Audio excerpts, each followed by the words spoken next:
Geomorphic process वाले chapter से हमने देखा कि कैसे कैसे हमारे लैंडफॉर्म्स डिफरेंट डिफरेंट एजेंट से बनते हैं। तो आज के इस वीडियो में हम लोग देखेंगे कि उन्हीं लैंडफॉर्म का एवोल्यूशन किस तरीके से होता है। So hi everybody, this is Supriya Sharma, your geography educator. Welcome to your favourite humanities channel social school by Unacademy. So let's start our new chapter, that is landforms and their evolution. अब ये chapter अपने आप में बहुत बड़ा chapter है, तो पहले तो घबरा मत जाना। एक एक स्ट्रक्चर को बहुत आराम से, बहुत प्यार से मैं हाथ से बना बना के आप लोगों को समझाने वाली हूँ। सो let's start with the introduction. After weathering agents like river, wind, glacier, waves and ground water causes erosion and deposition.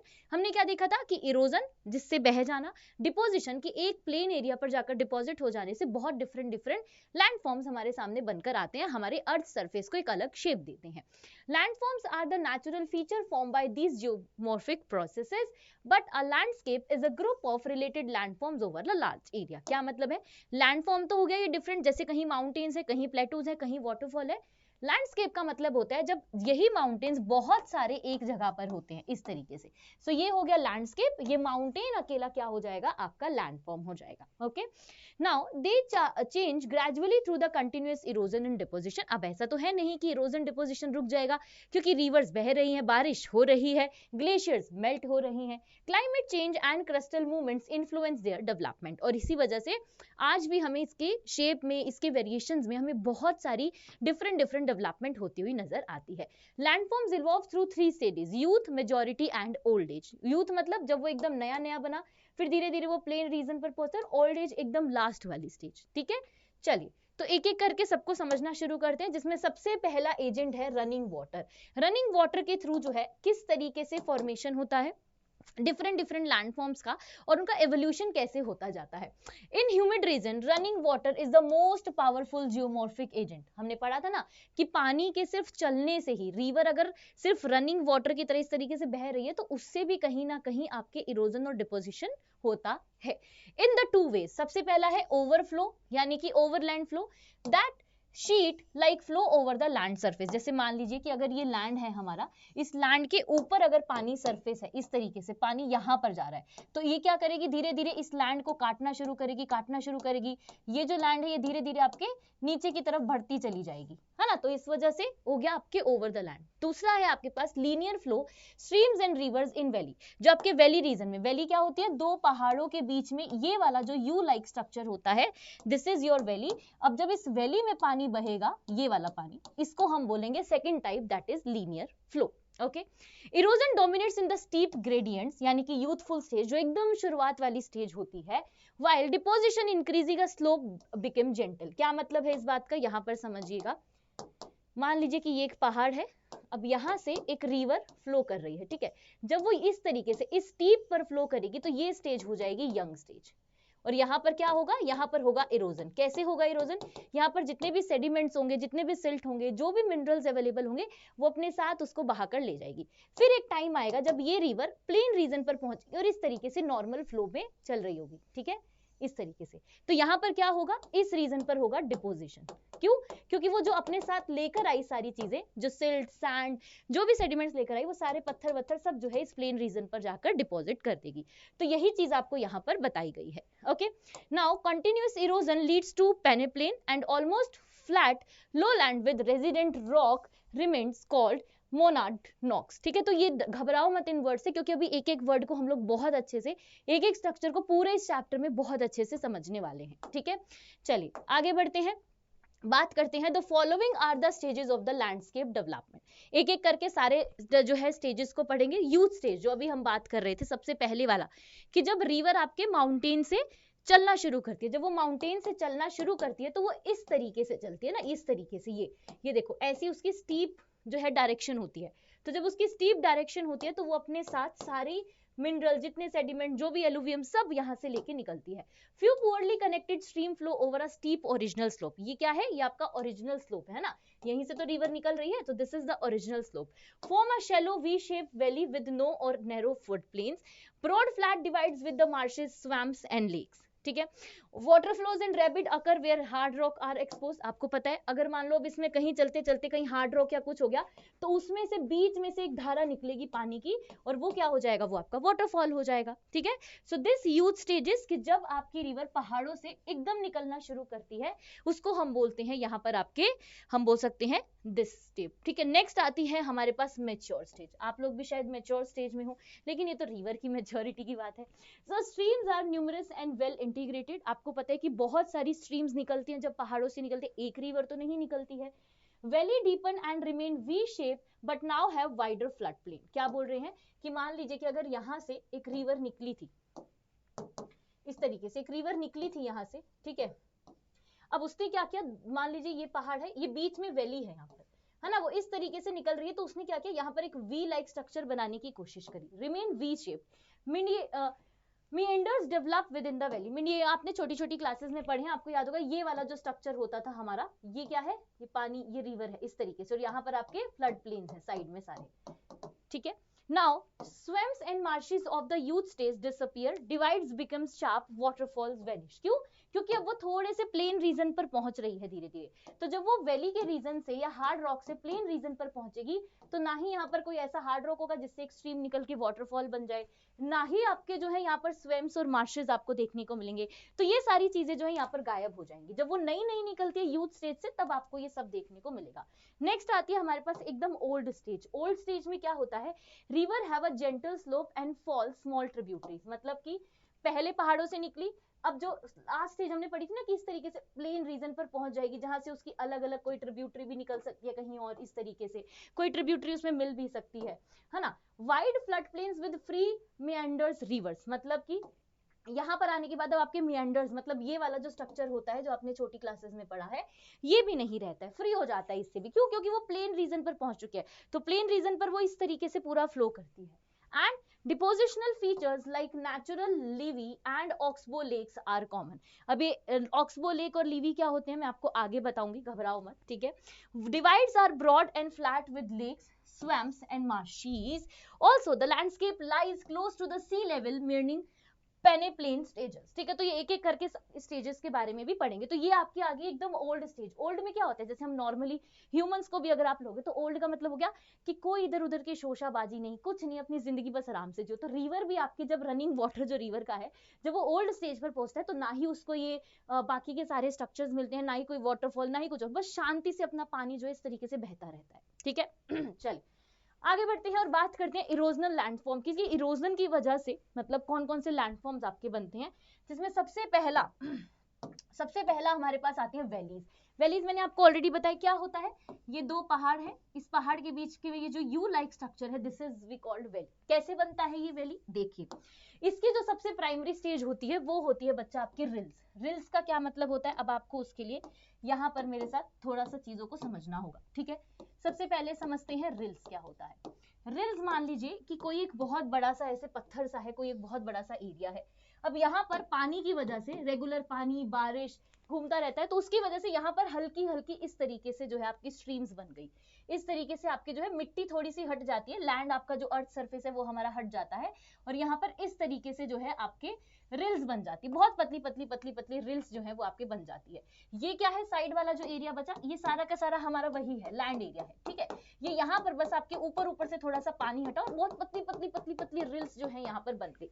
Next stage जो इसकी आती है, नेक्स्ट स्टेज जो आती है वो आती है गलीज। ठीक है, नेक्स्ट स्टेज क्या आती है, नेक्स्ट स्टेज आती है गलीज। गलीज में क्या होता है, गलीज में अगर आप देखेंगे तो मान लीजिए यही जो एक एरिया था लैंड एरिया, इसी को हम लोग थोड़ा सा बड़ा कर लेते हैं। इसी लैंड एरिया में अब ये जो रिल्स थे ना, ये जो रिल्स थे, ये अब थोड़ी गहरी गहरी आपकी जो है गलियां बननी शुरू हो जाएंगी। कैसे, जैसे मान लीजिए कि ये है, अब ये रिल था ना, अभी थोड़ी सी गहरी हो गई है, ये डीप हो गई है, ये इस तरीके से डीप हो गई है थोड़ी सी, और थोड़ा सा सरफेस एरिया भी इनका जो है वो इंक्रीज कर गया है इस तरीके से।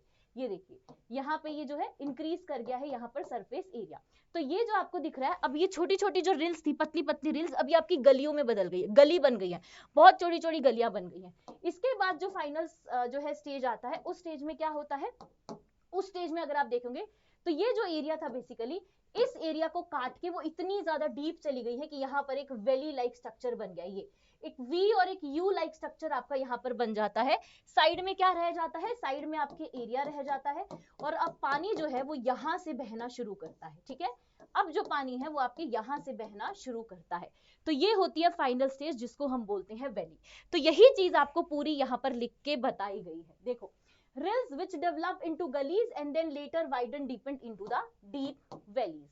वी शेप जो हमने देखा, फिर जॉर्जेस हैं आपके, फिर आपके कैनियंस आते हैं। कैनियंस क्या होते हैं, कैनियंस है बेसिकली, मान लीजिए बीच में एक बहुत बड़ा सा पत्थर है, उसके चारों तरफ पानी इस तरीके से फ्लो कर रहा था कि चारों तरफ उसने बह के इस तरीके से, ये पानी ने इस पत्थर को काटा और इसके चारों तरफ अब वो जो है यहाँ पर जाकर स्टोर हो गया। ठीक है, तो बीच में आपको ऐसे पत्थर मिलेगा, चारों तरफ आपको पानी देखने को मिलेगा। Now these types of valley depends on the rock structure and erosion rate. अब of course अगर erosion ज्यादा होगा, मतलब running water का flow ज्यादा होगा, तो वो बहुत तेजी से पत्थर को काटेगी। अगर उसका rock structure different होगा तो उसका बनने का फॉर्म भी डिफरेंट हो जाएगा।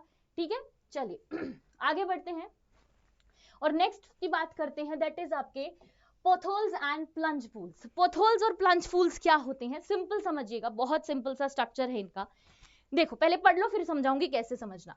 Circular depressions on rocky stream bed formed by a abrasion of pebbles and beds rotating in the flow water. क्या है, कुछ नहीं, देखो एक डायग्राम समझना है बस आपको मेरे साथ। ठीक है, मैं देखो आप लोगों के लिए डायग्राम्स बनाकर लेकर आई हूँ। सारे डायग्राम्स ये आपको इसमें पता नहीं दिख रहे कि नहीं दिख रहे हैं, बट मैं आप लोगों के लिए बनाकर लेकर आई हूँ। तो एक एक डायग्राम को आपको बनाकर समझाऊंगी यहाँ। देखिए सबसे पहले समझ लेते हैं पोथोल्स क्या होते हैं। पोथोल्स के लिए आप समझिएगा, ये ऊपर वाला रिवर है और ये नीचे ना पत्थर सा था, यहाँ पर ऐसे एरिया सा था। ठीक है, पानी लगने की वजह से यहाँ पर जो पत्थर था, ये पत्थर तीन चार टीजर, ये पेबल्स का मतलब क्या होता है, वो छोटे छोटे पत्थर नहीं होते जिसको बचपन में हम लोग बोलते थे भगवान के पत्थर, भगवान के पत्थर, ये वही पेबल्स हैं। ठीक है, तो ये पेबल्स आपके रिवर के नीचे हैं, ये ऊपर आपकी रिवर है। अब पानी क्या है, यहाँ पर कंटिन्यूअसली फ्लो कर रहा है। कंटिन्यूअसली फ्लो करता है तो उसका एक हल्का सा फोर्स जो है यहाँ पर लगता है। तो हल्का सा फोर्स जब यहाँ पर लगता है तो ये जो पत्थर है यहाँ पर, ये यहीं घूमते रहते हैं। अब दूसरी स्टेज क्या आती है, फिर ये रिवर है, यहाँ पर ये थोड़ा सा आपके ज्यादा हो जाता है, ये एरिया काटने चलता है। और फिर एक स्टेज आती है जहाँ पर रिवर है आपके ऊपर, और नीचे ये जो एरिया था ये आपका और ज्यादा डीप हो जाता है, और यहाँ पर छोटे छोटे पत्थर जो है आपको दिखेंगे, और ये पत्थर आपस में ही यहीं पर रोटेट करते रहते हैं। और ये रोटेट करने की वजह से ये जो छोटा सा एरिया था, ये धीरे धीरे आपका देखो डीपन होता चला जाता है। तो यही स्टेज यहाँ पर आती है आपकी पोथोल्स में। ठीक है, ये हो गया। नेक्स्ट है आपके पास, ये देखो कंटिन्यूअस इरोजन एनलार्जेस पोथोल्स व्हिच में मर्ज और डीपन इनटू वैली। और फिर ये क्या है, देखो वही ये स्ट्रक्चर बन रहा है, वही स्ट्रक्चर बन गया वैली वाला। ठीक है, नेक्स्ट आता है आपके पास प्लंज पूल। प्लंज पूल क्या होता है, जैसे इसमें हमने देखा कि पत्थर जो है वो नीचे वाले एरिया को काटता चला जा रहा है ना, नीचे पत्थर को काट रहा है। प्लंज पूल में large and deep hollow form the base of waterfall due to the impact falling water and rotating borders. क्या मतलब होता है, घबराओ मत, ये एनसीईआरटी की लैंग्वेज है ना, ये एकदम ऐसे कर देती है कि पता नहीं क्या ही है, कुछ नहीं है, सिंपल समझिएगा। कैसे समझाऊं, ठीक है, एक स्ट्रक्चर बनाती हूँ आप लोगों के लिए, यहां से समझिएगा। ठीक है, ये यहाँ पर वाटरफॉल है, पानी आ रहा है यहाँ पर इस तरीके से, दिस इज अ वाटरफॉल, और यहाँ पर क्या है, बहुत सारे आपके छोटे पेबल्स, पत्थर्स इस तरीके से है। ठीक है, क्या है, छोटे छोटे आपके यहाँ पर जो है वो छोटे छोटे पत्थर है। अब होता क्या है कि ये जो पानी यहाँ से गिर रहा है, ठीक है, इसको कलर अलग से दिखाती हूँ मैं आपको। अभी जो पानी यहाँ से गिर रहा है वो इस यहाँ से जब वो गिरेगा तो ये वाला जो एरिया है इस एरिया को कट करेगा। क्या करेगा, इस एरिया को कट करेगा, और इस एरिया को कट करने के बाद ये एरिया इस तरीके से थोड़ा सा बढ़ जाएगा, है ना। इसका जो बहाव है वो किस तरफ चला जाएगा, वो आपके अंदर की तरफ चला जाएगा। इसी बढ़े हुए पार्ट को, ठीक है, इसी बढ़े हुए पार्ट को हम क्या बोलते हैं, प्लंज पूल बोलते हैं। ठीक है, समझ में आया कि वाटरफॉल था, पानी गिरा, पानी इस तरीके से प्रेशर से गिर रहा है कि पानी को ये जो पत्थर वाला, ये जो लैंड सरफेस था, ये जो लैंड था, इसको इसने क्या कर दिया, इसको इसने कट कर दिया। इसने जब इसको कट कर दिया तो यहाँ पर ये एरिया जो है, जो सिर्फ ऐसे हुआ करता था, ये अब ऐसे ना हो कि कैसा हो गया, इधर थोड़ा अंदर की तरफ चला गया। तो ये अंदर की तरफ जो चला गया, that is your plunge pool. Okay, चलिए आगे बढ़ते हैं। नेक्स्ट बात करते हैं यहाँ पर इनसाइड्स और एनरिच्ड मिएंडर। ठीक है, ये सबसे इजी है। अब मिएंडर क्या था, याद करो, मिएंडर छोटी छोटी क्लासेस में हमने पढ़ा था। ये वाला जो स्ट्रक्चर होता है, यही स्ट्रक्चर था ना कि रिवर जब पहाड़ों के या फ्लड प्लेन्स के इस फ्लो में बहती है, this is we called meander. लेकिन इसमें आपसे बोला है इंसाइज्ड और एनरिच्ड, इसका मतलब क्या होता है? इसका मतलब होता है कि जब वो आपके क्या करती है, नॉर्मल तरीके से ना बह के पहाड़ों के बीच में से बहेगी। कैसे? जैसे एक तो नॉर्मल प्लेन है, यहां पर मान लीजिए कि पहाड़ है, पहले पहाड़ बनाते हैं हम लोग, ठीक है। अब उसके बीच में से स्ट्रक्चर को निकालिए ऐसे, ये तो इसको हम बोलेंगे आपके इंसाइज और एनरिच मेंडर। देखो यही चीज यहां लिखी है, found in river flowing over steep gradient and hard rock. Hard rock, ये जो पत्थर है ये क्या है? These are the hard rock, ये आपके हार्ड रॉक है, ठीक है, दिस इज हार्ड रॉक। जब वो हार्ड रॉक को काट के निकल रही है ना इस शेप में, जब वो हार्ड रॉक को काट के निकल रही है, क्योंकि पहाड़ है, अब पहाड़ या हार्ड रॉक कैसा होता है? इसी स्ट्रक्चर का होता है, तो जब उसको काटोगे तो फ्लो ऐसे ही होगा, ऐसे तो नहीं होगा सीधा। जब आप पहाड़ों पर जाते हो तो आप कैसे घूमते हो? इसमें rotate rotate rotate rotate rotate, तो वो मियांडर जो है वो यहीं पर आपका बन जाता है, ठीक है। Indicate down cutting of a river after the uplift of land and fall in a sea level, और यहां से करते करते करते करते वो सी लेवल पर चली जाती है। Common in regions where river once flowed on a gentle slope and later become rejuvenated, मतलब कि जेंटल स्लोप से होते होते होते होते जो है सी लेवल तक पहुंच जाती, वहां आपको ये नॉर्मल देखने को मिलेगा, राइट। चलिए आगे बढ़ते हैं। रिवर टेरेस, रिवर टेरेस का क्या मतलब? आपके घर में जो टेरेस है उसका क्या मतलब है बताइए? हमारे घर में जो टेरेस है मतलब छत, तो रिवर टेरेस रिवर की छत। कैसे रिवर की छत? मान लीजिए कि रिवर बीच से बह रही है और साइड में कहीं रॉक थे, है ना, साइड में पत्थर थे। अब वो जो पत्थर है वो ऊंचे होंगे, इस तरीके से पत्थर जो है वो ऊंचे होंगे, बीच से पानी बह रहा है, सो ये जो पत्थर ऊंचे हैं, these are the river terraces. यही चीज यहाँ पर लिखी गई है, देख लेते हैं, चलिए पढ़कर देखो। Now the represented old valley floors or floodplains level left at a higher elevation due to the renewed erosion। क्या मतलब हुआ कि जो रिवर यहाँ से बह रही थी, रिवर बहते बहते बहते बहते इरोजन की वजह से अपने साथ साथ सारी चीजें लेकर जा रही थी, लेकिन उसके साइड में जो हार्ड रॉक था, ये हार्ड रॉक, इसका एक टेरेस होगा, मतलब इसकी एक हाइट होगी ना, इसकी एक हाइट होगी, ऊंचा होगा, इस तरीके से ये ऊंचा होगा, इसकी एक हाइट होगी। तो ये जो हाइट वाला स्ट्रक्चर साथ में है, ये जो हाइट वाला आपका लैंड है, साथ में रॉक है, this is we called river terrace. यही चीज यहाँ लिखी है। When terrace occur at the same elevation on the both side, अब क्या बोल रहे हैं कि ये जो टेरेस है, अगर इनकी दोनों की हाइट सेम है, ए और बी, एक ए टेरेस है एक बी टेरेस है, अगर इन दोनों की हाइट सेम है, दैट मीन्स कि this we called pair terraces. तो यहाँ से कई बारी पेयर टेरेस पूछ लेंगे, तो इसीलिए ध्यान रखिएगा, पेयर टेरेस क्या होता है? जब रिवर बीच से फ्लो कर रही है और उसके साइड में जो टेरेस है, उन दोनों की हाइट अगर सेम है तो वो क्या है? पेयर टेरेस हो जाएगा, सिंपल। चलिए आगे बढ़ते हैं और अब बात करते हैं डिपोजिशनल लैंडफॉर्म की। अभी तक जो देखे वो इरोजन थे, मतलब इरोजन की वजह से जो रिवर अपने साथ फ्लो करके ला रहा था। अब आते हैं बात डिपोजिशनल पे। डिपोजिशन मतलब जो उस पर्टिकुलर एरिया पर जाकर डिपॉजिट हो जाना, ठीक है, डिपॉजिट होके क्या लैंडफॉर्म बना। सो जिसमें सबसे पहला है हमारे पास एलुवियम फैंस। एलुवियम फैंस, आप इस पिक्चर को एक बार ध्यान से देख लो। इस पिक्चर में आपको क्या दिख रहा है कि यहाँ से ये रिवर जो थी वो अपने साथ लेकर आ रही थी सामान, लेकिन बहुत हो गया था, वो ओवरलोड कर गया। तो ओवरलोड जब वो किया तो देखो यहाँ से उसने स्ट्रीम के साथ सारा ये जो एलुवियम था ये सारा यहाँ पर निकाल दिया। From where stream descends from the mountain and enter the plane of a low gradient, मतलब जहां से रिवर आपकी पहाड़ छोड़ के प्लेन एरिया को जो है बहने के लिए तरफ चलती है, उस समय पर जो extra sediments, extra rock, extra silt आपका रह जाता है, एलुवियम रह जाता है, उसको वो वहीं पर डिपॉजिट कर देती है। This stream lose velocity and deposit their coarse load as a cone shaped fan. ये देखो, ये कोन शेप है ना, ये इस तरीके से, ये देखो यहाँ पर आपके जो है छोड़ देती है। This stream on the fan are unconfined and often form distributaries, और यही आपके डिस्ट्रीब्यूटरीज भी फॉर्म करती है। इसमें आपके अलग अलग टाइप के जो है शेप्स बनते हैं, जैसे कि आप देखेंगे gentle, low cone in humid region, steep, high cones in arid and semi arid region. तो यहाँ पर अगर आप देखोगे तो यहाँ से देखो जब बही तो सारा सिल्ट इसने अपना यहाँ छोड़ दिया और अपना पानी लेके जो है आगे चल पड़ी, ठीक है, सिंपल है एलुवियम फैन। नेक्स्ट आता है हमारे पास डेल्टास। डेल्टास तो यार आप लोगों ने छोटी छोटी क्लासेस में भी पढ़ा है, वही डेल्टा है ये, देखिए similar to the alluvium fan. आपको पता है कि जब रिवर डेल्टा बनाती है, कब बनाती है? जब वो समुद्र से मिलने वाली होती है। तो जब वो समुद्र से मिलने वाली होती है तो वो कुछ इस तरीके से स्ट्रक्चर्स छोड़ देती है। कैसे? कौन सा कलर दिखेगा? आई थिंक ये दिखेगा। तो देखो ये रिवर गई, यहाँ पे कुछ स्ट्रक्चर्स वो है इस तरीके से छोड़ देती है जहां पर उसके बहुत सारे डिपॉजिट्स जो है वो कर देती है, जो उसके पास मिनरल, जो सैंड, जो सिल्ट, पेबल, जो भी उसके पास है वो सब यहाँ पर छोड़ के रिवर में मिल जाते हैं। लेकिन रिवर में मिलने के लिए वो बहुत सारे अलग अलग ब्रांचेस में उसको छोड़ती है, तभी तो उस ब्रांचेस को ही तो हम डेल्टा बोलते हैं।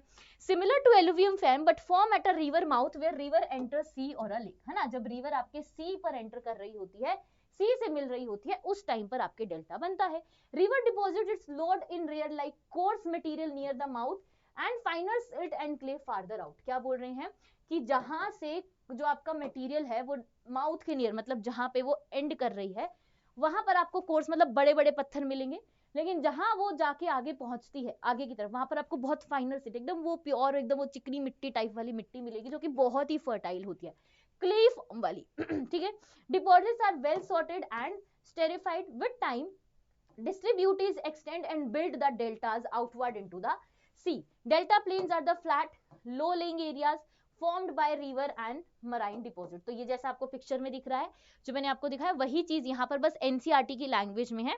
सो एनसीईआरटी की लैंग्वेज कंफ्यूज कर देती, घबरा देती है, तो घबराने की जरूरत आप लोगों को नहीं है। ओके, चलिए नेक्स्ट बात करते हैं यहाँ पर flood plain, natural levees and point bars. क्या क्या होते हैं ये फ्लड प्लेन, नेचुरल लीवीज, है ना, और पॉइंट बार्स। देखो सबसे पहले है फ्लड प्लेन। फ्लड प्लेन क्या होता है, मान लो कि यहाँ से आपने को दिख रहा होगा ना पिक्चर, हाँ दिख रहा है, आप देखो यहाँ पर क्या हो रहा है, ये रिवर इस तरीके से बह रही है। अब मान लो कि ये जो रिवर है इसका फ्लो बहुत ज्यादा हो गया, है ना, फ्लड्स के टाइम पर, बाढ़ वगैरह के टाइम पर रिवर में पानी बहुत ज्यादा हो जाता है, नदियों में फ्लो बढ़ जाता है। तो उसके बढ़ने से क्या है कि ये जो पानी है ये आपका यहाँ से बढ़ के यहाँ आ गया, यहाँ से बढ़ के यहाँ आ गया, ये एरिया जो है इसने अपना चौड़ा कर लिया। तो यहाँ पर आप देखो ये तो ये पूरा का पूरा एरिया क्या बन गया, आपका फ्लड प्लेन बन गया। समझ में आया क्या हुआ? फ्लड्स के टाइम पर जब आपके पानी ज्यादा हो जाता है रिवर के अंदर, तो रिवर जो नॉर्मल फ्लो से बह रही होती है वो नॉर्मल फ्लो से ना बह के अपना एरिया थोड़ा सा ऐसे इस तरीके से विड्थ बढ़ाती रहती है। ठीक है, तो क्या होता है इसमें, देखिए form repeated deposition of the fine material during flood. इसमें आपके क्या क्या है, इसमें आपके एक्टिव फ्लड है एक तो, ठीक है, एक्टिव फ्लड प्लेन है जो कि हाल फिलहाल में बना होगा, मतलब एक साल के अंदर अंदर बाढ़ वगैरह आई होगी, आती ही रहती होगी उस तरीके से। एक होता है आपका इनएक्टिव फ्लड प्लेन, जहां पर कभी कभी किसी रीजन की वजह से अगर बाढ़ वगैरह आ गई तो फ्लड प्लेन बन गया। Contain cut off channels, course deposits and fine silt and clay from the overflow water. मतलब अब इसके जो साथ में ये जो एरिया है ना पूरा, ये इतना फर्टाइल एरिया होगा, मतलब यहाँ पर इतनी बढ़िया एग्रीकल्चर हो सकता है, क्योंकि ये मिट्टी जो है वो बहुत ही फर्टाइल होगी। क्यों? क्योंकि एक टाइम पर यहाँ पर जो है आपके फ्लड यानी कि पानी जो है अपने साथ साथ सिल्ट, एलुवियम सब लाके जो है उसने यहाँ पर डिपॉजिट कर दिया। सिंपल। नेक्स्ट चलते हैं नेचुरल लीवी की तरफ। नेचुरल लीव्स क्या है स्पेशली, आप इस पिक्चर को एक बार ध्यान से देख लो।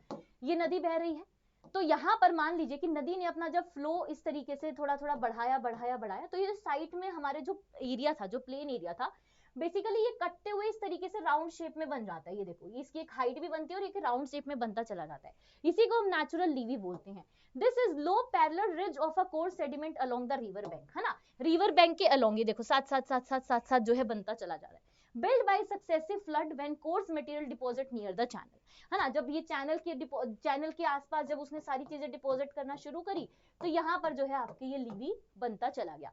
Often cut into the small mounds by erosion in channel. अब इरोजन, और क्योंकि पानी का फ्लो तो बढ़ता रहता है, पानी के फ्लो से कहीं ना कहीं इसको थोड़ा थोड़ा थोड़ा थोड़ा पानी जो है, जो रिवर का पानी है वो इस तरीके से इसको कट करता रहता है। ठीक है, क्लियर है?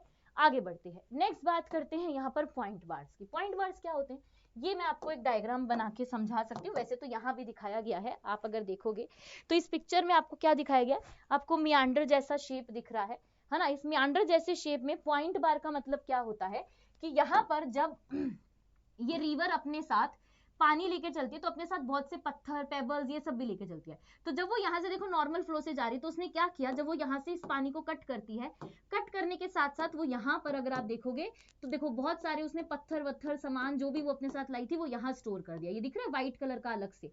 फिर जब वो आगे की तरफ बढ़ी, इस तरीके से आगे की तरफ बढ़ी, तो जब वो यहाँ से एरिया कट कर रही होती है तो फिर उसने यहाँ पर जो है देखो सामान आपके डिपोजिट कर दिया, छोटे मोटे पत्थर, सिल्ट, कोर्स, क्ले, जो भी है उसके पास। फिर जब वो यहाँ से आगे बढ़ रही है, यहाँ से आगे बढ़ रही है, तो फिर से जब मोड़ आया, फिर से जब टर्न का टाइम आया, तो उसने क्या किया, यहाँ पर आप देखो कुछ चीजें जो है वो स्टोर कर दी। और वो ये जो चीजें स्टोर कर रही है इसी को हम क्या बोलते हैं, दिस वी कॉल पॉइंट बार। कि एक पॉइंट पर जो है वो आपके चीजों को स्टोर करती जा रही है। आपको पता है ना, रिवर की भी दो साइड होती है, एक कॉन्वेक्स और एक कॉन्केव। तो ये वाली जो साइड है, जब हम इस तरीके से बनाएंगे स्ट्रक्चर को, ये मान लीजिए कि ये क्या है, दिस इज कॉन्वेक्स रिवर और this is your concave river, concave side of river. तो रिवर क्या करती है इस टाइम पर, पॉइंट बार के लिए वो अपने साथ जो भी चीजें लेकर चलती है वो इस तरीके से लेकर आती है और वो यहाँ पर जब स्टोर कर देती है उनको इस तरीके से, फिर जब यहाँ से चलती है इस तरीके से तो यहाँ स्टोर कर देती है, क्योंकि फोर्स लगता है ना उसको टर्न लेने में, जोर लगता है भाई। फिर जब यहाँ से टर्न लेगी तो यहाँ स्टोर कर देगी। तो जब कन्वेक्स से कॉन्केव, कॉन्केव से कन्वेक्स साइड, वो इस तरीके से छोटे छोटे पत्थर, सिल्ट, कोर्स जो स्टोर करती जाती है, उसी को हम यहाँ पर पॉइंट बार्स बोलते हैं। Simple, okay. चलिए आगे बढ़ते हैं। डिपोजिशनल लैंडफॉर्म्स में ही नेक्स्ट है हमारे पास मियांडर। मियांडर्स तो हम सब जानते हैं, फोटो है आपके सामने, सब आपके सामने, देखो किस तरीके से इस शेप में जब वो कट करके निकलना शुरू करती है, ये देखो इस तरीके से, ये देखो डिपॉजिट, यहाँ पर भी आपको दिखाया गया है पॉइंट बार, जो अभी हम पढ़कर आए हैं वही पॉइंट बार। देखो जब ऐसे कटी तो यहाँ पर सारा डिपॉजिट कर दिया अपने बैंक के साइड में, तो this is your deposition on point bar. समझ में आया कैसे स्टोर कर रही है। सो curved or loop like structure are formed in river flowing over the gentle gradient and flood plains or a delta plain, as we all know. This deposition occur on the inner convex bank, जो मैंने आपको बताया convex और आपका concave bank दो sides होती हैं, forming a gentle slope while erosion occurs on the outer, यानी कि concave। क्या बोल रहे हैं कि जब इधर से चली तो outer कहाँ बना, convex में बना, ठीक है। फिर जब इधर से चली तो outer कहाँ बना, concave में बना। तो एक बार convex, एक बार concave, है ना। then this forming a steep cut off bank and deep meanders may get cut off forming oxbow lakes, ठीक है। और इससे क्या हो जाता है, ऑक्सबो लेक्स आपके बनते हैं। ऑक्सबो लेक समझा देती हूँ कैसे बनता है। देखिए होता क्या है, 3 स्टेप में आपको ये समझना पड़ेगा कैसे बनता है। meander क्या हो गया, ये, ठीक है, इस तरीके से समझिएगा, ये हो गया meander, नॉर्मल meander। अब इसके बाद स्टेज आएगी कि धीरे धीरे ये जो एरिया है ये आपका बढ़ता चला जाएगा, है ना, इस तरीके से ये एरिया आपका बढ़ता चला जाएगा, ऐसे ऐसे ऐसे ऐसे, ठीक है। ये हो गया, ठीक है, स्टेज 2 आ गई है आपकी। अब एक टाइम ऐसा आएगा कि इसका जो साथ है ना वो यहाँ पे टूट जाएगा। क्या हो जाएगा, इसका जो साथ है वो यहाँ पे टूट जाएगा। कैसे, थर्ड स्टेज आएगी, ये जो एरिया है, ये जो राइम था ये आपका ऐसे सीधा हो जाएगा और ये वाला जो पार्ट है ये बीच में से कट हो जाएगा, तो ये ऐसे अलग बच जाएगा, दिस। तो ये वाले जो पार्ट बचा इसी को हम बोलते हैं oxbow lake, this we called oxbow lake. समझ में आया क्या हुआ, ये नॉर्मल मियांडर था, नॉर्मल मियांडर का फ्लो बहुत ज्यादा उधर की तरफ बढ़ रहा था, तो ये पार्ट तो अलग हो गया, बीच में से टूट गया फ्लो, बीच में से फ्लो टूटा, बीच में लैंड एरिया आया, तो ये तो सीधा, इसने तो अपना फ्लो सीधा बना लिया, यहां से मैच कर लिया इससे, क्योंकि पानी है, पानी तो अपना रास्ता बनाएगा। और ये एकदम अलग पार्ट में इससे यहाँ पर कट हो गया, तो ये जो अलग पार्ट में कट हुआ ये आपका बन गया ये वाला स्ट्रक्चर, ये गोल वाला, इसी को हम ऑक्सबो लेक बोलते हैं, ठीक है, क्लियर है। और ये बीच में जो है इनके यहाँ पर अब एरिया आ जाएगा। ओके जी, चलिए आगे बढ़ते हैं, बात करते हैं आपके ग्राउंड वाटर की। अब ये वो ग्राउंड वाटर नहीं है जो आप और मैं समझ रहे हैं कि जो हमारे पानी नीचे अवेलेबल है, नहीं नहीं, उसकी वजह से हम बोल सकते हैं कि जो अलग अलग लैंडफॉर्म्स बने उसमें हम लोग जो है चीजें देखते हैं, ठीक है। Ground water focuses on the geomorphic work of groundwater, not its use as a water resources. Groundwater enters the earth through permeable, jointed and cracked rock and flow along bedding plains and joints. आपको पता है ना हमारे जमीन के अंदर पानी होता है, लेकिन अगर मान लो यहाँ पर पानी है तो बीच में कहीं ना कहीं रॉक है, तो कहीं ना कहीं वो पानी उस रॉक को कट करेगा तभी ऊपर आएगा। होता है ना, हम जब सबमर्सिबल वगैरह लगाते हैं तो हमें इसी से पता चलता है। Chemical erosion is far more important than mechanical erosion. In limestone and dolomite, क्या है, दो तरीके के, limestone और dolomite, calcium carbonate rich rock solution and deposition from unique landforms. Such regions are called karst topography, named after the karst region in the Balkans. Of course, this landscape include both erosional and depositional landscape created by the groundwater. अब ground water भी क्या करता है, erosional भी बनाता है और आपके डिपोजिशनल्स भी बनाता है, राइट, क्लियर है। आगे बढ़ते हैं, एक एक करके देखते हैं कि किस तरीके के स्ट्रक्चर जो है ये फॉर्म करता है। सबसे पहले आते हैं pools, sinkholes, lapies and limestone pavement. क्यों, क्योंकि लाइमस्टोन पत्थर है, डोलामाइट और लाइमस्टोन दोनों हो सकते हैं। तो सिंकहोल्स, डोन लाइन्स और पूल सबसे पहले हम लोग समझते हैं क्या है ये, देखिए Small to large depressions formed by the solution of limestone. Sinkholes are circular at the top and funnel shape at the bottom. Simple समझिएगा, इसको समझाने के लिए कैसे बताऊं, चलो ठीक है यहाँ पर बता देती हूँ। ऊपर से जब ये बनना शुरू होता है तो ये ऊपर से आपके राउंड शेप होता है और धीरे धीरे क्या करता है, ये आपके फनल शेप ले लेता है। इस तरीके से फनल शेप हो जाती है। कैसे, देखो एक है ऐसे नॉर्मल था, ये नॉर्मल था, धीरे धीरे पानी जो है, पानी जो नीचे है ग्राउंड वाटर, वो लगना शुरू होता है। लगते वो क्या करता है, इसको एक फनल शेप में बना देता है, फनल शेप में इस तरीके से। क्लियर है? तो ये आपका बन जाता है यहाँ पर जो है सिंकहोले। ठीक है, नेक्स्ट है often filled with water appear a shallow pools, surface run off में disappear into sinkholes and reappear downstream through the caves. और फिर आप देखो इस तरीके से लगेगा कि कोई केव बन गई है, जैसे यहाँ पर फनल बन गया ना नीचे, तो ये आपको लगेगा कि कोई शेप बन गई है। ठीक है, नेक्स्ट है हमारे पास यहाँ पर ओवालास। ओवालास क्या होते हैं? formed when multiple sinkholes and dolomite merges creating long trenches and valley skin। क्या था, अभी हमने देखा था ना, इस तरीके से है, जैसे मान लीजिए यहाँ बना देती हूँ मैं, ऐसे था ये था। अब धीरे धीरे क्या है कि ये पानी जो है इस पे फोर्स लगाता रहेगा, इस तरीके से पानी फोर्स लगाएगा। यहाँ पर भी है, बहुत सारे सिंकहोलेज हैं, ये बहुत सारे सिंकहोल्स हैं। तो ये क्या करेंगे, जो नीचे आपका लैंड एरिया है, ये जो पूरा लैंड एरिया है, यहाँ पर एक पूरा गड्ढा कर देंगे, इतना फोर्स लगाएंगे कि ये पूरा यहाँ से जो एरिया है ये आपका नीचे हो जाएगा। ठीक है, इस तरीके से यहाँ पर एक स्लोप सा बन जाएगा, ये इस तरीके का फ्लो जो है यहाँ पर बन जाएगा, जब बहुत सारे सिंकहोल्स यहाँ पर होते हैं। लैपीज और लाइमस्टोन का क्या है? Lapies and limestones pavement irregular surface of limestone with groove, ridges, pits caused by the differential solution along joint. Extensive lapis filled may become smooth limestone pavement over time। तो ठीक है, जैसा आपको ऊपर दिखा वही चीज आपकी जब इस तरीके से आगे फ्लो कर जाती है तो वो आपके अलाज बन जाते हैं। ठीक है, चलिए लैपीज हो गया। ये देखो लाइमस्टोन को काट दिया किस तरीके से, यहाँ पर तो ये ऊपर काट रहा था, अब यहाँ पर देखो ये पत्थर था, इस पत्थर को कैसे काटा, ये आपके लैपीज हैं। ध्यान से देख लीजिए इस पिक्चर को। ये देखो यहाँ पर क्या है, बीच बीच में पानी आया होगा, तो जहां जहां पानी आया आपके वहां देखो गैप बन गया और बाकी एरिया पे आपके पत्थर रह गया। तो ये लाइमस्टोन यहाँ पर आपका बचा रहे। ठीक है, क्लियर है? आगे बढ़े। नेक्स्ट है हमारे पास केव्स। अब केव सिंपल है, पानी अगर उस पत्थर को काट देगा, जैसे मान लीजिए कि ये एक पत्थर है, लाइमस्टोन है, अब यहाँ पर पानी रेगुलर लग रहा है, इस तरीके से पानी है, तो क्या करेगा, इस एरिया को इस तरीके से काट देगा। तो ये जो एरिया कटेगा ये आपके केव जैसा स्ट्रक्चर बन जाएगा। केव होती है ना, जैसे गुफाएं जो हमारी होती हैं, वैसा स्ट्रक्चर बन जाएगा। ये देखो ऊपर का पत्थर ऐसे ही रह गया, ऊपर ऐसे ही है, ये देखो ये ऊपर वाला ऐसे ही रहा है यहाँ पर, लेकिन नीचे के एरिया को ये काटता जा रहा है, तो ये आपकी केव बनती चली जाएगी। Develop in limestone and dolomite bed, water move horizontally along bedding planes. ये हॉरिजॉन्टली प्ले कर रहा है, वर्टिकल कैसे करेगा, इस तरीके से, ये हॉरिजॉन्टली चल रहा है तब। This formed by the solution of calcium carbonate along the crack and joints. If exists a different level depending upon rock structure, cave stream may emerge through the opening cave. Two opening are called tunnel। क्या बोल रहे हैं कि अगर वो दोनों तरफ से ओपन है, जैसे कि अब मान लो ये केव बनती जा रही है, इधर से इसका ओपन हो गया फेस, ये वाला फेस ओपन, अब मान लो ये यहाँ तक पहुंच गई, यहाँ तक भी उसने इसको काट दिया, तो ये वाला पत्थर का एरिया भी कट गया, तो एक मुंह ये हो गया, एक मुंह ये हो गया। तो अगर दोनों साइड ओपनिंग है तो हम उसको बोलेंगे टनल, अगर एक साइड ओपनिंग है तो हम उसको बोलेंगे केव। सिंपल। ठीक है, चलिए आगे बढ़ते हैं, बात करते हैं यहाँ पर आपके स्टेलग्माइट्स और आपके स्टेलेटाइट्स की। ठीक है, स्टेलेटाइट्स और स्टेलामाइट्स क्या होते हैं, इसके लिए बस एक स्ट्रक्चर आप लोगों को समझना है मेरे साथ। होता क्या है कि मान लीजिए कि ये एक पत्थर था,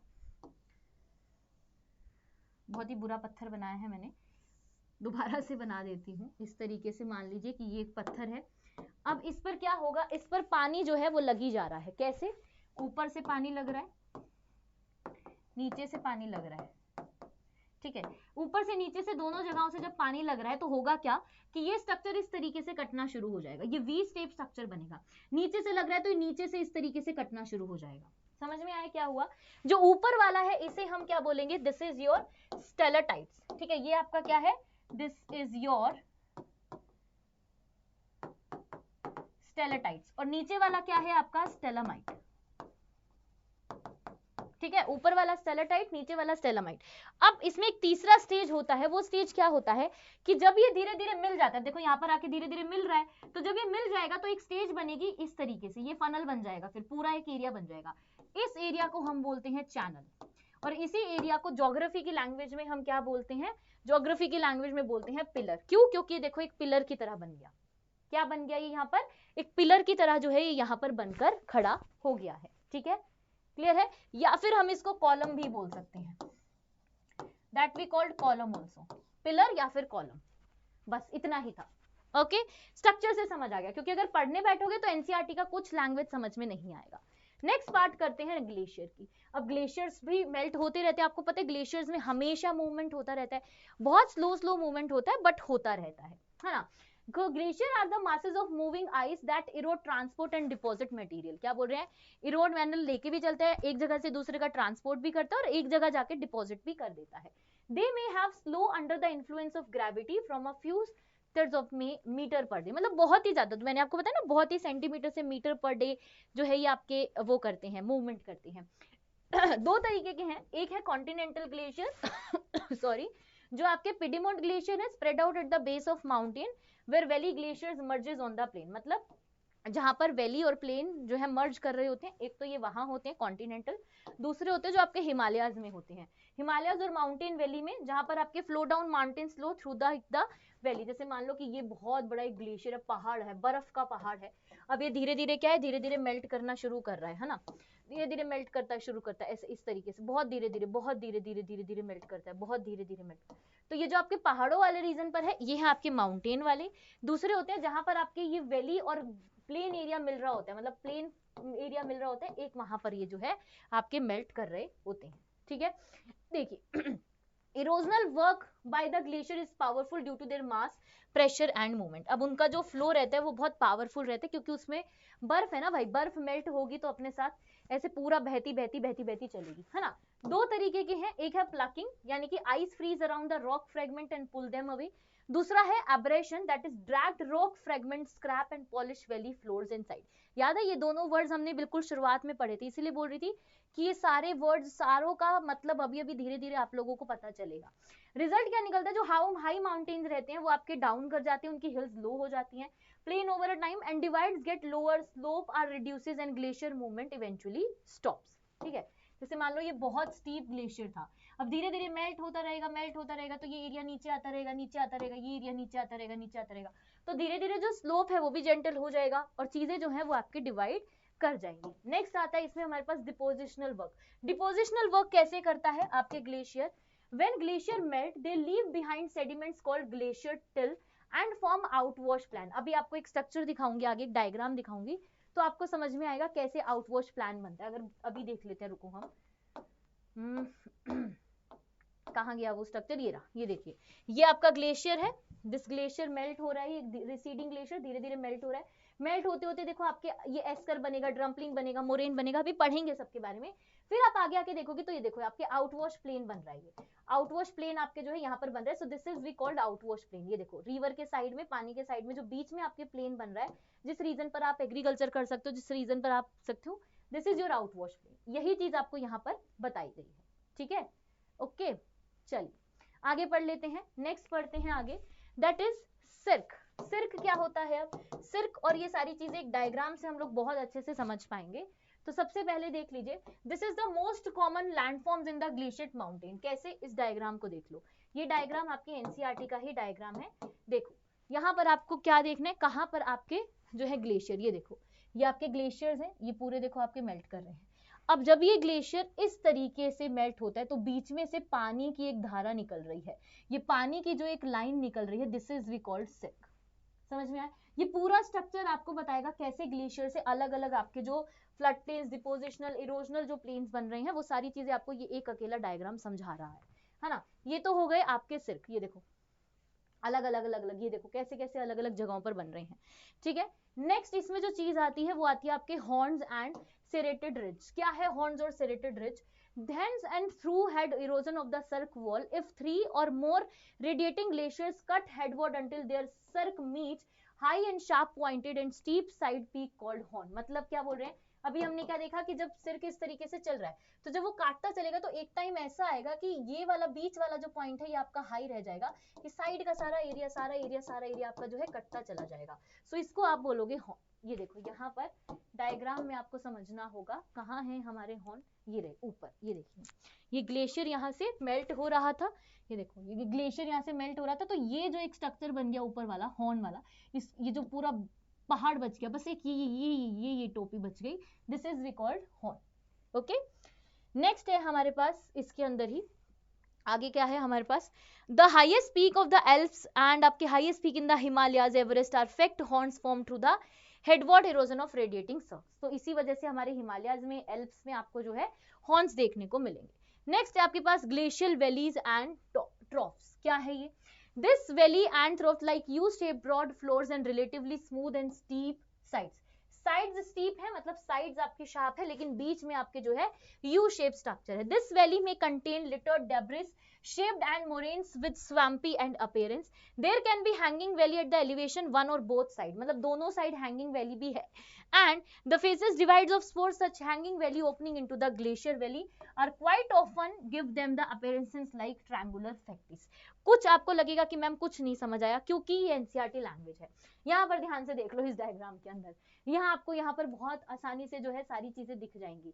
तो ये आपके हॉर्न हो गए, ठीक है, ये हो गई आपकी हैंगिंग वैली, देखो जिसकी बात हो रही थी हैंगिंग वैली, ये देखो बीच बीच में आपके जो है हैंगिंग वैली आपको देखने को मिलेगी। पानी बह रहा है बीच में कहीं पर एक एरिया आ गया, फिर पानी बह रहा है बीच में कहीं पर एक एरिया आ गया, so this we called your hanging valley, है ना। यही चीज आपको यहाँ पर जो है बताई गई है। तो ये डायग्राम जब ये पढ़ने बैठोगे तो ये डायग्राम एनसीईआरटी का अपना खोल के बैठ जाइएगा। ओके, फिर आता है डिपोजिशनल लैंडफॉर्म्स। डिपोजिशनल लैंडफॉर्म्स में क्या क्या क्रिएट कर रहा है, that fine debris drop by the melting glacier is called glacier till. आपको पता है जब वो अपने साथ क्या लेकर चल रहा है, ग्लेशियर टिल लेकर चल रहा है। Most of the rock fragment in till angular sub angular in the form streams from the melting ice at the bottom and side of the lower ends of the glacier। जब आपके धीरे धीरे नीचे area पर पहुंचते तो वहां पर आपके मेल्ट नहीं होती, वहां पर वो ऑलरेडी पानी बन चुका होता है। some amount of rock debris small enough of carried such as melt water stream is washed down and deposited। क्या है, अब वो जो पानी मेल्ट हुआ था, आइस जो मेल्ट हुई, वो धीरे धीरे कहीं जाके डिपॉजिट हो जाएगा प्लेन एरिया पर या लोअर वैली रीजन पर। Such glacier fluid deposits are called outwash deposit. और वही क्या है, आउटवॉश डिपॉजिट है, पढ़ा था ना अभी हमने, मैंने आपको डायग्राम दिखाया था। Unlike till deposits are outward deposits are roughly stratified and assorted। ये देखो इस डायग्राम को एक बार फिर से देख लीजिए, इस डायग्राम में आपको समझ में आएगा फिर से। ये देखो ये सारे के सारे आके बह के नीचे किसी तरीके से आपका देखो बह के नीचे आया, और ये देखो पानी आके यहाँ आपके स्टोर कर गया। वो जो मेल्ट होके आई बर्फ वो सारी मेल्ट होके आके यहाँ बच गई, तो ये जहाँ बसी है this we called outwash plain. ठीक है, कि जो बचा कुचा पानी था, जो बची कुची मेल्ट आपकी हो रही थी बर्फ, वो आके जहां जाके स्टोर हुई, that we called your outwash plain. ठीक है, आगे बढ़ते हैं इसमें। नेक्स्ट आता है हमारे पास इरोजनल लैंडफॉर्म्स में, that we called moraines. Moraines क्या है, moraines is the ridge of deposit glacier till. Terminal moraines are long ridge of debris deposit at the end of the glacier, को बिल्कुल एंड ग्लेशियर के and पर जाकर जो store हो रहे हैं, that we called moraines. Lateral moraines from alongside parallel to the glacier valley and later moraines may join the terminal moraine forming a horseshoe shaped ridge। अब इसके लिए आपको ये डायग्राम समझने की जरूरत है, नहीं भी पढ़ोगे डायग्राम अगर समझ लिया तो बात बन जाएगी। ठीक है, देखो क्या है मोरेन, जो आपके जो ये ग्लेशियर बेल्ट होके जा रहा है तो वो जहां जाके सेटल हो रहा है वहां जाके ये बनेगा, है ना। अब देखो ग्लेशियर मेल्ट होके आई, ये पानी बन गया, यहाँ पे आइस जो है पानी बनी, एक स्ट्रीम ये चली, एक स्ट्रीम ये चली, पानी जाके यहाँ पर एक बड़े से एरिया में स्टोर हो गया। एक बहुत सारी स्ट्रीम्स ये देखो ये चल के जा रही है, यहाँ से बहुत सारी स्ट्रीम्स पानी की चली, यहाँ पर पानी मेल्ट हुआ, यहाँ से पानी जो है इस तरीके से जा रहा है। तो यहाँ पर आपको दिखेगा कि जब ये पानी इस तरीके से देखो अलग अलग स्ट्रीम्स में फिर से यहाँ से जा रहा है, फिर यहाँ से एक स्ट्रीम निकलकर जो है आपकी अलग चली गई, तो ये आपके क्या है, दीज आर द मोरेन्स। ये देखो ये है आपका ग्राउंड मोरेन, जो इसके साइड का जो लैंड वाला एरिया है इसको हमने बोला ग्राउंड मोरेन। ठीक है, और ऊपर जो आपके टर्मिनल वाला जहां से ये चेंज कर रहा है, this is your terminal moraine. यही चीज आपको यहाँ पर जो है वो बताई गई है इस पूरे जो है इसके अंदर। ठीक है, आगे बढ़ते हैं। यहाँ पर भी अगर आप देखोगे तो आपको देखने को मिलेगा आउटवॉश टर्मिनल मोरेन, ये रहा टर्मिनल मोरेन, आउटवॉश प्लेन था, ये उसके बाद का स्ट्रक्चर है आउटवॉश प्लेन। एस्कर है यहाँ पर, ड्रम्पलिंग है आपके पास, और ये देखो यहाँ पर पूरे के पूरे आपके जो है टर्मिनल्स बनते जा रहे हैं। तो ये पिक्चर आपके एनसीईआरटी में भी दी गई है। अगर ये ना समझ आए तो जो पिक्चर मैंने आपको यहाँ दिखाई है ये पिक्चर आपको बहुत अच्छे से ये चीजें क्लियर कर देगी। ओके, चलते हैं आउटवॉश प्लेन जो हम पढ़ ही चुके हैं। The plain at the foot of the glacier mountain beyond the limit of continental ice sheet covered with the glacier deposit in the form of broad flat alluvium, है ना। जो अपने साथ फ्लैट एलुवियम वगैरह थे वो उस प्लेन पर लाकर इकट्ठे कर दिए, छोड़ दिए वहां पर, तो वो आपका क्या बन गया, जो है वो आपके आउटवॉश बन गया। ड्रम्पलिन्स, अभी अभी हमने ड्रम्पलिन्स देखे थे, वो ड्रम्पलिन्स क्या है, that dumplings are the smooth oval shaped ridge like feature composed mainly of glacier till with some masses of gravel and sand. The long axes of dumplings are parallel to the direction of ice movement. They may measure up to 1 kilometer in length and 30 meter and so height. One end of the dumplings facing the glacier called stoss and blunter and steeper than the other end called tail. तो यहाँ पर dumplings समझने के लिए वापस से इस diagram को देख लीजिए। ये देखो, ये ड्रम्पलिन्स आपको कैसे नजर आ रहे हैं, यहाँ से चीजें आई, मोरेन था, ये अलग अलग आपके टर्मिनल मोरेन्स बने, और यहाँ पर आपको जो दिख रहा है ये देखो थोड़ा थोड़ा थोड़ा थोड़ा पानी जो है इस तरीके से बह के जा रहा है आपके साइड से, सो दिस वी कॉल ड्रम्पलिन, है ना। इसको भी तो यहाँ पर भी आप समझ सकते हैं, इसमें ड्रम्पलिन दिखाया है, हाँ ये रहा, ये देखो ये डम्पलिन, ये देखो छोटे छोटे जो आपके छोटे छोटे हिली रीजन्स बन गए ना यहाँ पे, जो छोटे छोटे आपके, जैसे इसको मैं एक बार रब करती हूँ तो आपको समझ आएगा। ये देखो ये पानी वगैरह बह के आ रहा था, तो अब इसके बीच में आपके यहाँ पर देखो एक स्ट्रक्चर सा बन गया ऐसे, जहां पर चीजें सी आपके स्टोर हो गई, तो this is we called drumlin. Smooth होता है ये, बहुत ही स्मूथ टेक्सचर का आपका जो है सरफेस देखने को मिलेगा, है ना। वेव्स और करंट्स क्या होते हैं, वेव्स वही जो हमने पढ़ी है, वेव्स और करंट्स में बस इतना ही फर्क होता है, वेव होती है जो सिंपल एक वेव है, लहर आई और चली गई, करंट्स होते हैं जो पूरे के पूरे पानी के फ्लो को एक साथ अलग जिस डायरेक्शन में भी जा रहे हो उस डायरेक्शन में लेकर चले जाए। So breaking wave strike the shore great force, है ना। आपने देखा होगा सी वगैरह के आसपास जो आपकी ये वेव्स हैं और करंट्स हैं वो अक्सर आते रहते हैं, जिसकी वजह से अलग अलग लैंडफॉर्म्स बनते हुए नजर आते हैं। एक बनता है आपका high rocky coast. High rocky coast का क्या मतलब है, यहाँ पर डायग्राम होगा पक्का, हाँ ये देखो इस डायग्राम को देख लीजिए, समझ आ जाएगा। हाई रॉकी कोस्ट ये क्या है, समुंदर है। समुंदर में क्या है, समुंदर में आपके वेव्स हैं, ठीक है, समुंदर में वेव्स आ रही हैं, तगड़ी एकदम ऐसे लहरें लहरें आती हैं, तो वो क्या करती हैं, वो यहाँ पर इस पत्थर को पूरे को कट कर देती है। जो पत्थर आपका इतना देखो, इसकी हाइट देखो आप कितनी ज्यादा है, इसको एक बहुत अलग इस तरीके से बहुत अलग से स्ट्रक्चर में, कलर नहीं दिखेगा ये, एक सेकेंड, ये वाला जो है देखो अलग अलग इसकी बहुत ही अजीब सी शेप है, कोई बहुत इररेगुलर शेप जो है आपको यहाँ पर देखने को मिलेगी, ये देखो इररेगुलर शेप। तो ये जब वेव्स आपके जो है करंट जो है वो इस तरीके से जब पत्थर को काट देते हैं और जिसकी हाइट बहुत ज्यादा होती है, हाइट आप देखो कितनी ज्यादा है, सो दिस वी कॉल्ड, क्या था ये आपका हाई रॉकी कोस्ट, ठीक है, तो ये हाई रॉकी कोस्ट बनता है। नेक्स्ट आता है आपके पास लो सेडिमेंट्री कोस्ट। हाई रॉकी में क्या था, पत्थर की हाइट बहुत ज्यादा थी, है ना, जिस पत्थर को उसने कट किया, जिस रॉक को उसने कट किया उसकी हाइट बहुत ज्यादा थी। लो सेडिमेंट कोस्ट में क्या होता है, उसकी हाइट जो है वो छोटी होती है। और इंडियन कोस्ट में आपको अक्सर ये देखने को मिलेंगे, जो आपका वेस्ट कोस्ट है वहां ईस्ट कोस्ट में मिलेगा, है ना। ये देखो डायग्राम से समझ में आ जाएगा आपको, यहाँ पर देखिए क्या है, यहाँ पर हाइट कितनी छोटी सी है, ये देखो यहाँ पर बस इतनी सी हाइट है ये, और आसपास आपको ये बड़े बड़े पत्थर जो है वो डिपॉजिट होते हुए नजर आए। तो जब वेव्स और पानी और करंट जो है वो आपके इस तरीके से काट दे रहे हैं, इस तरीके से इस पत्थर को पूरे को रॉक को काट दे रहे हैं और आके आपके बड़े बड़े बड़े बड़े पत्थर स्टोर कर देते हैं, जिनकी हाइट बहुत ज्यादा छोटी होती है, ये आपके सारे सेडिमेंट्री कोस्ट है। ओके नेक्स्ट बढ़ते हैं आगे। नेक्स्ट है हमारे पास cliff, terrace, caves and stacks. Cliff आपको पता होगा, आप लोग अगर बीच वगैरह गए होंगे तो आपने जरूर क्लिफ्स वगैरह देखे होंगे, तो इन सारी चीजों को देखने के लिए बस इस डायग्राम को समझ लीजिए।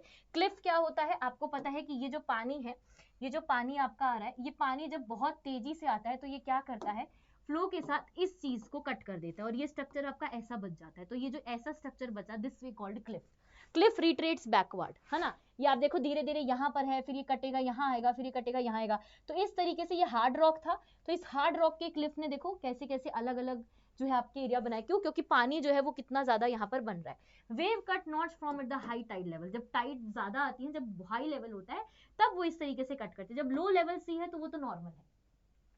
ठीक है जी, आगे बढ़ते हैं, बात करते हैं बीचेस और ड्यून्स की। बीच गए हो कि नहीं गए हो बताओ जरा कमेंट करके, है ना। बीच में और ड्यून्स में क्या फर्क है, ये है बीच, ये जो इधर वाली फोटो है ये वाली, दिस इज बीच, ठीक है, फोटोज में तो देखा ही होगा आपने। और बीचेस पे अगर आप देखोगे तो ये मिट्टी विट्टी जाके जो है इस तरीके से स्टोर कर जाती है, इस तरीके से मिट्टी का एक पहाड़ सा बन जाता है, पहाड़ मतलब छोटा सा पहाड़ बन जाता है। तो ये जो छोटा सा पहाड़ बना है दिस इज ड्यून्स, और ये आपका बीच है जहां पर जाकर आप एंजॉय वगैरह करते हो, मस्त पानी वानी में लेट जाते हो, छोटे छोटे आपको पत्थर से देखने को मिलेंगे जो पानी के अंदर से ऐसे दिख रहे होते हैं, है ना, तो वो आपका बीच है। और इस पर ये ड्यून्स मिट्टी विट्टी के पहाड़ बन जाते हैं, अगर आप पौंडीचेरी वगैरह गए होंगे तो आपने जरूर देखा होगा। नेक्स्ट है हमारे पास यहाँ पर bars, barriers and split. Bar, barrier और स्प्लिट समझने के लिए आपको बस ये डायग्राम समझना है। इस डायग्राम को देख लें सारे बच्चे, बार, बैरियर और समझने के लिए। ठीक है, क्या है देखो, ये समुंदर है पूरा, ये पूरा का पूरा समुंदर है, ये है सैंड डिपॉजिट। कैसे, यहाँ पर उसने देखो पूरा सैंड डिपॉजिट कर दिया है, सैंड डिपॉजिट किया तो यहाँ पर जो सबसे पहली चीज आती है वो आती है सैंड स्प्लिट। तो देखो सैंड जो है, ये जो आपकी जो समुंदर वाली है, यहाँ पर देखो वो आ रही है अपने पानी के साथ और यहाँ पर आके उसने इसको एक अलग से एरिया में स्टे कर दिया। सो दिस इज सैंड स्प्लिट। फिर आता है आपका क्या, फिर आता है आपका बार, है ना। क्या था नेक्स्ट हमारा, रुकना जरा, नेक्स्ट क्या था हमारा, हाँ बार, बैरियर और स्प्लिट। ठीक है, तो ये तो हो गया स्प्लिट। बार क्या है, जब पानी इस तरीके से बाहर, यहाँ पर इसने छोटी छोटी जो आपकी समुद्र वाली से ये आपकी इसने स्टोर करी, तो यहाँ पर जो पीछे जो पानी रह गया इसके, ये क्या बन गया, this is we called lagoon, है ना। यहाँ पर पानी स्टोर हो गया। फिर आता है आपके पास बे वाला रीजन, बी और बार। ये देखो पानी आया, यहाँ पर इसने अलग से मिट्टी स्टोर कर दी, इसके जो पीछे गोल स्ट्रक्चर रहा ये बे हो गया, और ये जो स्टोर हुआ है दिस वी कॉल्ड बार। ठीक है, बैरियर आइलैंड, ये देखो पूरा यहाँ पे इसने किस तरीके से सैंड डिपॉजिट कर दी है और यहाँ पर जो है चीजें आपकी बन गई। तो ये पूरा डायग्राम आपको बार, बैरियर और स्प्लिट यहाँ पर अकेला समझा देता है। नेक्स्ट आती है हवा। विंड से क्या होता है, आपको क्या लगता है कि हवा चलने से कोई इरोजन डिपोजिशन नहीं होता, बहुत ज्यादा होता है। क्या होता है, सबसे ज्यादा आपका रॉक जो है वो कटता है, जिसमें सबसे पहले आता है आपके प्लायास। प्लायास क्या होते हैं, इसका पिक्चर लाई हूं मैं, हाँ प्लायास, ये देख लो ध्यान से आप लोग कि यहाँ पर हवा चल रही है, सारी चीजें हो रही हैं, और ये जो आसपास के रीजन आपको दिख रहे हैं, ये हवा के साथ अपने साथ इस पूरी रेत को उड़ा के ले जा रही है ना। तो ये नॉर्मल बीच में आपको देखने को मिलेंगे, यहाँ पर छोटे छोटे अंदर जो है पानी के अंदर पत्थर होते हैं। आपने अगर कभी बीच पर गए होगे तो आपको ये चीज बहुत अच्छे से पता होगी। ठीक है, नेक्स्ट आता है इसमें आपके पास पिडिमेंट्स और पेडिप्लेन्स। पिडिमेंट्स और पेडिप्लेन्स कहाँ है, क्योंकि अक्सर ये ज्यादातर आपको डेजर्ट रीजन वाले एरिया में, जहां पर आपके माउंटेन वगैरह थोड़े बहुत होंगे, वहां मिलेगा। So pediment is a gently slope rocky surface at the foot of mountain. ये देखो ये माउंटेन है, माउंटेन के फुट पर मतलब नीचे वाले पार्ट पर आपको जो है पेडिमेंट्स देखने को मिलेंगे। तो ये हैं आपके पेडिमेंट्स, जो हवा की वजह से देखो ये पूरा रीजन आपके खाली कर दिया, ये पूरी रेत जो है यहाँ से उड़ के चली गई। ठीक है, तो यही चीज आपको जो है इस डायग्राम के थ्रू यहाँ पर समझाई गई है। नेक्स्ट आते हैं आपके पास डिफ्लेमेशन, हेलोज एंड केव्स। हेलोन्स क्या है, ये देखो रेत इस तरीके से जब खट्टी होती है तो बीच में आपका ऐसे हेलो बन जाता है, ये पूरा शेलो टाइप रीजन बन जाता है, दिस वी कॉल डिफिलेशन हेलोज।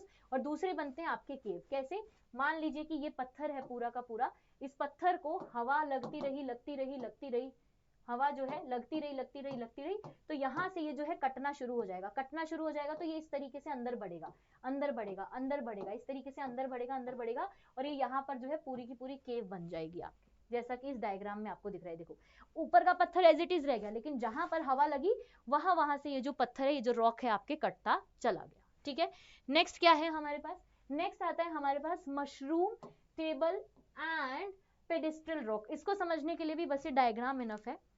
ये कैसा लग रहा है आपको लग रहा होगा ना, this is a mushroom shape. Mushroom की सब्जी खाए हो, व्हाइट कलर का होता है, ऐसे ऊपर छतरी सी होती है और नीचे उसका स्टिक रहता है। सो जब हवा चलती है तो ये देखो ये क्या था, ये बहुत बड़ा रॉक था। अब इस बहुत बड़े रॉक पर हवा लगी तो क्या हुआ, यहाँ से कटता चला गया, यहाँ से कटता चला गया, यहाँ से कटता चला गया, यहाँ से कटा, बीच में आपके क्या हुआ, देखो ये इस तरीके का स्ट्रक्चर बच गया, क्योंकि यहाँ से हवा लगी, यहाँ से हवा। तो दिस पत्थर को जो शेप आती है वो आपकी मशरूम शेप आती है, that's why we call this mushroom rock, है ना। टेबल क्या है, जो सिर्फ ऊपर वाला पार्ट है, और पेडेस्टल रॉक क्या है, जो अगर आपका नीचे वाला ये भी हट जाएगा तो ये आपका पेडेस्टल रॉक बन जाएगा। ठीक है, हवा अगर इतनी तेजी से चलेगी तो ये भी हट जाएगा।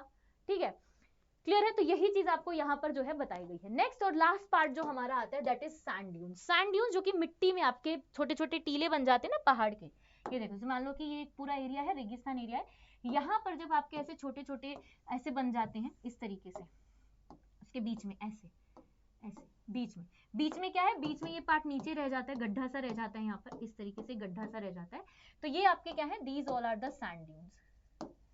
आप रेगिस्तान वगैरह में आपने मूवीज में देखे होंगे, जब हवा चलती है इस तरीके से तो वो एक जगह जाके पत्थर के साइड में स्टोर हो जाते हैं, तो पत्थर के साइड में स्टोर हो जाते हैं, तो यहाँ पर आपके ये ड्यून बन जाता है, यहाँ पर आपके ड्यून बन जाता है। जहां पत्थर नहीं होता है वो पार्ट आपके नीचे रह जाता है, ये वाला पार्ट आपके नीचे जो है वो रह जाता है। अब अलग अलग टाइप के आपके सैंड ड्यून्स होते हैं जो एनसीईआरटी में दिए गए हैं। एक है आपके बार्चन जो इस तरीके के हैं, एक आपके सेफ, फिर आपके पैराबोलिक, ट्रांसवर्स और आपके लॉन्गिट्यूडनल। तो ये आपके डिफरेंट टाइप के सैंड ड्यून्स हैं जो कि डेजर्ट रीजन में बनते हुए नजर आते हैं।